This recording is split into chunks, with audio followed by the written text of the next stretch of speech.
Six Flags Great Adventure has more to offer than the latest coasters on Earth. The Wild Safari Exploration Station is a great stop for a hands-on interactive adventure with exotic birds, snakes, and monkeys.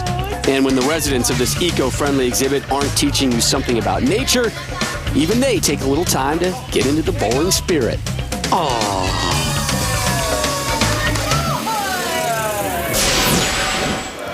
Glad you're back with us at Six Flags Great Adventure here in Jackson, New Jersey. Our continuing coverage of the Geico PBA Team Shootout. This is the second of 3 matches in our championship round, this one of the doubles variety.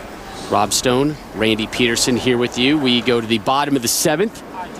Tommy Jones up. He has been perfect thus far, striking out in the 1st, 3rd, and the 5th. And they now have a 3-pin lead after relinquishing an early lead. They now have it back.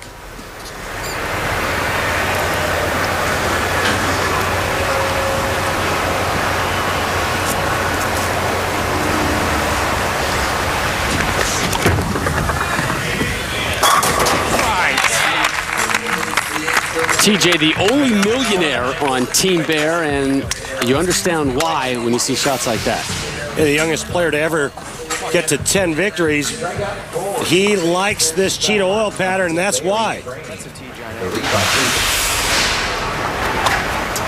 Let's see if Jason Belmonte makes the right adjustment. Remember, he was telling you about he was going to try to get the bowling ball to the right just a little bit sooner with a little bit softer speed. Back-to-back spares for Belmo. Here he is in the 8th. And that's exactly what I thought would happen. Okay, a little bit farther to the right earlier. Okay, but once you do that and you get soft, especially with his high rev rate, I think you're asking for the ball to overhook. So what would you have told him to do? I would have said keep your speed up. If you're going to go right with it or quicker right, you better keep your ball speed up. No, silly boy. Silly boy with an open frame 8 in the 8th. Boy, they had a really good opportunity there to take a big lead going into the 8th and 9th frame. Instead, it's Team Geico with an 11-pin lead going into the 8th, and Mika Koivuniemi.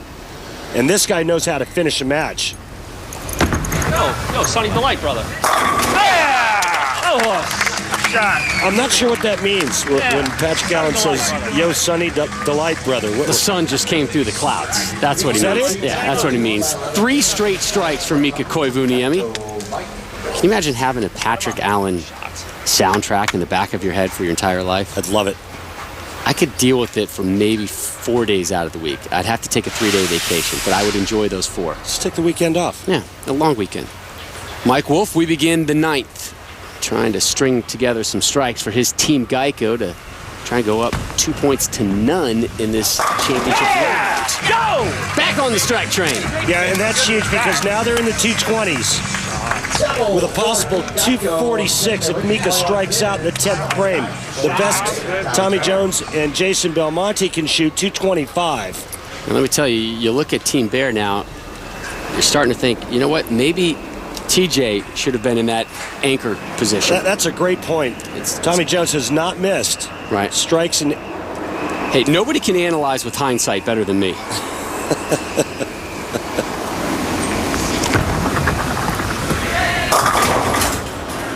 Then again, maybe not. Yes, exactly. The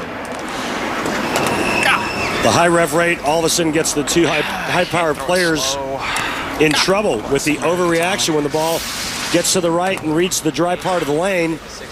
This one right through the face. 3, 6, 7, 10. And again, no endless 10th frame for Team Bear to play with here. They've got to earn it the old-fashioned way. Oof. This game is DUN done. Back-to-back open frames. I mean, you can't have that period, but in the 8th and the 9th, that's suicidal. And it's going to come down to the team event portion of this championship round. Team Bear will have to win that just to catch a tie. A team event worth 2 points, but we've seen Team Bear kind of fight and claw their way through this entire competition. I think they like doing it late, to be honest with you. They had a gutty win in the next to last round robin match that they had to win. And then they watched Team Lumber Liquidators falter, and they snuck on in. Similar scenario setting up right now as Belmo kicks the 10. You see the sigh, not of relief. That's a sigh of anguish. It was the best one of the shot game, sort of. Just wasn't trying to roll it, you know. It's the one that got off the cleanest. I think we go. Belmo to close out his effort in the 10th. Finish strong. A 194.